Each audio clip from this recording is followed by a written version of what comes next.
What if everything we've been told about autoimmunity is wrong? I'm Elizabeth Yarnell. After awakening partially blind one morning in 1999, a doctor told me my multiple sclerosis would put me in a wheelchair within 10 years. I refused to accept that as the end of the story, so I started investigating.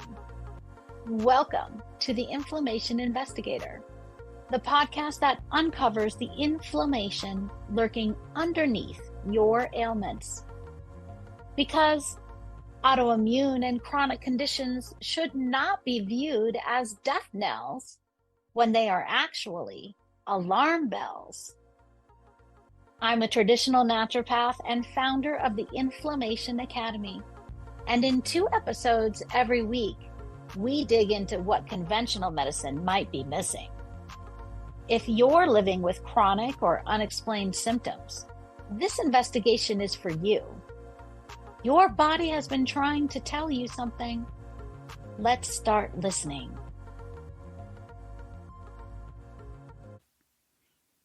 We've been talking about the tolerance threshold and the tolerance bucket.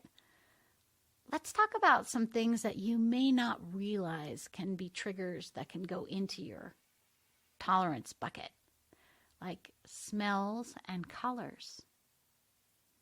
While it may seem obvious that triggers of inflammation can be introduced through the foods and drinks we ingest or imbibe, it's easy to forget that flavors and aromas are also molecules and are therefore also capable of triggering inflammation.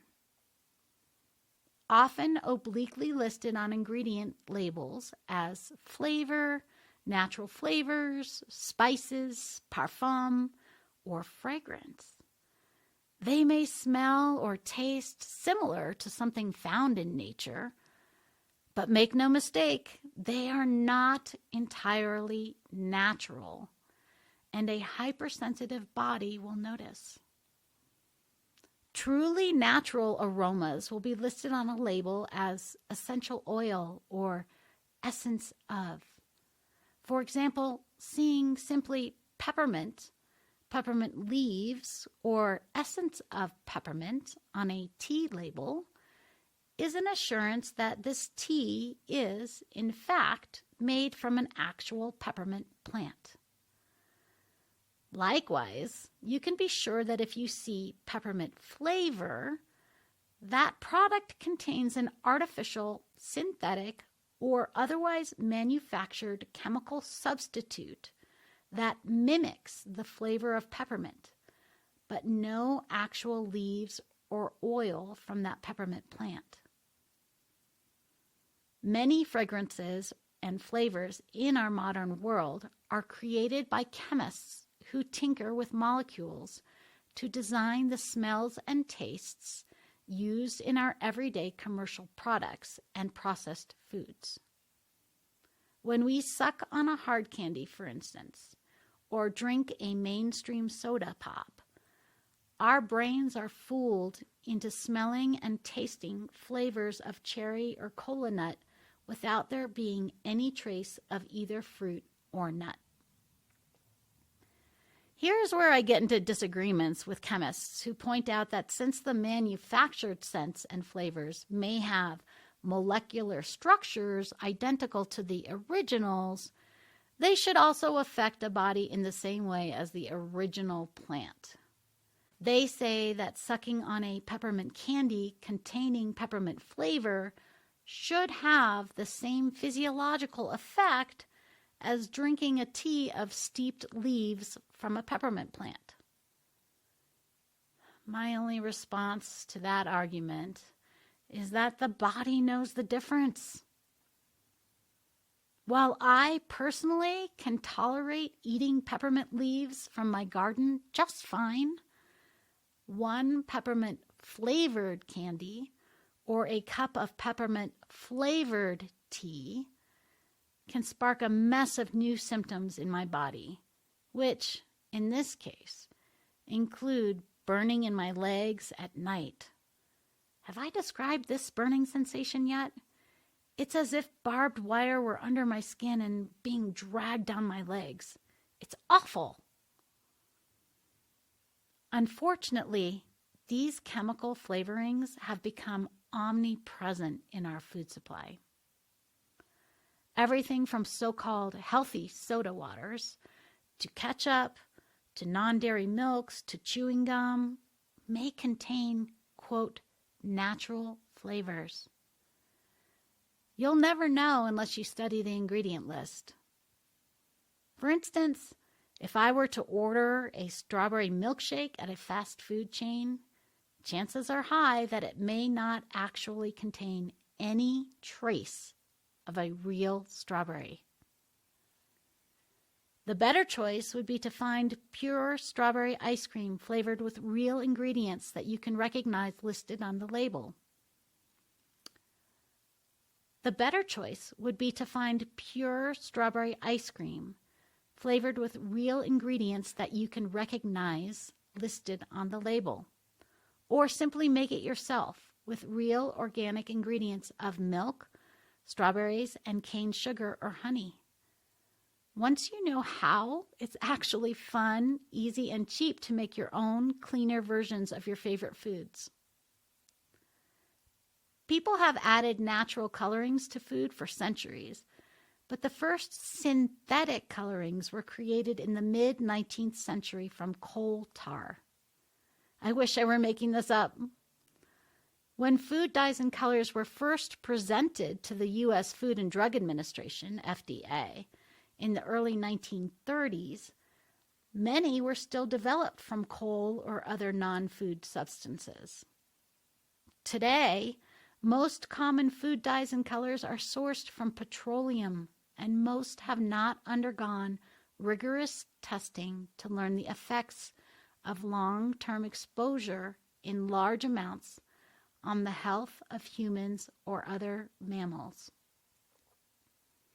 As I am writing up this research in 2025, the FDA just banned red dye number 3 more than 30 years after research concluded it was carcinogenic. When it comes to commonly encountered toxins that can trigger hypersensitivity reactions, commercial food dyes are in the same category as synthetic fragrances and flavors, in that they are man-made and foreign to the human body. Humans evolved on this planet to process and thrive on the foods found in nature. Evolution never anticipated our exposure to or ingestion of substances like petroleum derivatives that originate miles beneath the Earth's surface. For us hypersensitive folks, I trace so many of our woes back to the Industrial Revolution in the mid-1800s that brought with it pollution and residue from coal-fired furnaces and led into petroleum becoming omnipresent in our lives through plastics, food additives, medicines, personal care products, colors, flavors, and fragrances. Smelling certain natural aroma molecules may trigger the symptoms of inflammation just as easily as if a substance were ingested or absorbed through the skin. Tearing up while chopping an onion or a runny nose during high pollen season prove that even though you can't see them, even natural plant-based aromas can trigger hypersensitivity reactions. But have you ever felt nausea after smelling a scented candle or lotion? Coughed after using hairspray? Or sneezed after catching a waft of a passerby's perfume? Man-made fragrance molecules can be challenging for our immune system to process effectively, and as a result, they can raise the level in your tolerance bucket. Our exposure to potentially toxic substances goes way beyond processed foods and drinks and their packaging. Almost every mainstream household cleaning product contains artificial fragrances, along with a mix of chemical cleaning agents.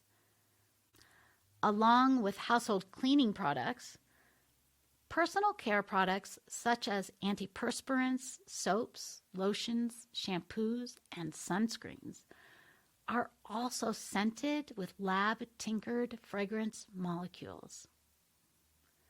Laundry cleaning products, for example, contain scents technologically designed to adhere to clothing fibers long after they are washed and dried. Designed to evoke a sense of fresh clean or summer's rain, using base elements that never actually appear in nature. These fragrances are cloyingly named so that consumers assume they are natural. When we sniff the artificial scent left in our clothes from laundry detergent or a dryer sheet, those molecules are drawn in through our nasal passages and sucked down deeply into the lungs, delivering the foreign molecules directly into the tiny bronchi, bronchioles, and alveoli, where they can irritate the sensitive tissues. While manufactured fragrances may successfully imitate nature's aromas well enough to deceive our brains, our bodies may not be able to metabolize the tinkered molecules. Bed linens laundered with familiar scented cleaning products expose our lungs and skin to chemicals all night long, not to mention the cloud of chemical smells off-gassing from wearing freshly laundered clothes that envelop us all day. All of this exposure adds to our personal toxic load and contributes to filling up our personal tolerance bucket, which can have far-reaching effects. As someone with an autoimmune condition, I try to limit my exposure to chemicals whenever possible. And as a result, am now sensitive enough to easily notice when noxious chemicals are introduced into my environment.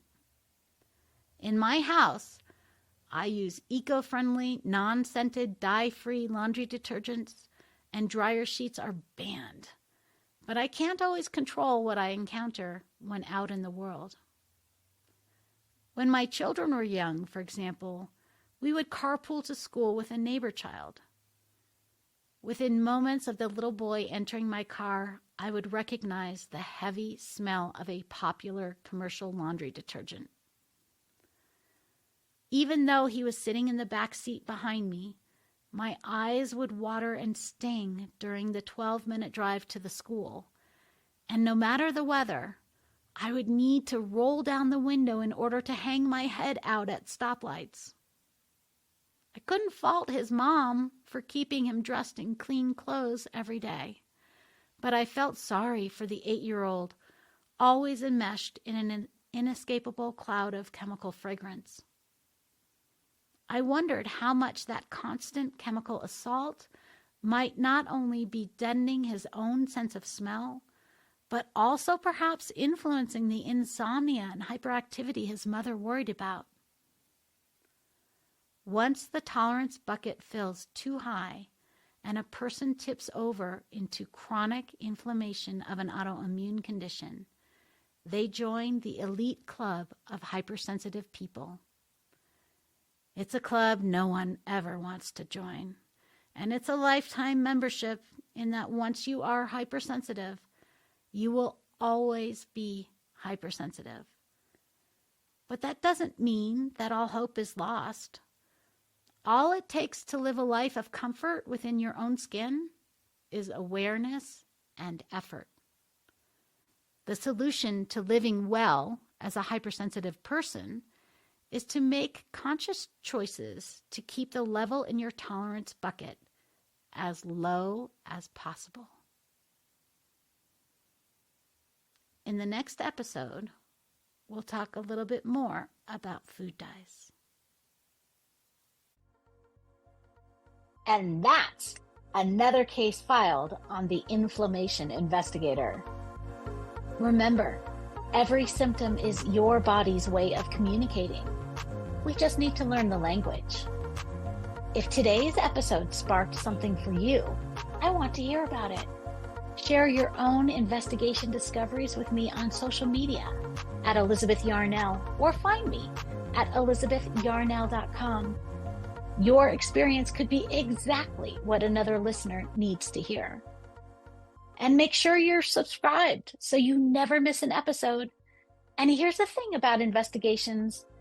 They work best when you're not going it alone. If this podcast is helping you uncover the answers you've been searching for, please like, rate, subscribe, and review, and share it with someone who needs to hear this message. As a new podcast, these actions mean more than you know. Want to dive deeper into your own inflammation investigation? Head over to inflammationinvestigator.com, where you can take my free inflammation quiz to uncover which hidden triggers might be affecting your health. Until next time, this is Elizabeth Yarnell, your inflammation investigator, reminding you that the solutions to your health issues are out there. Let's find them together.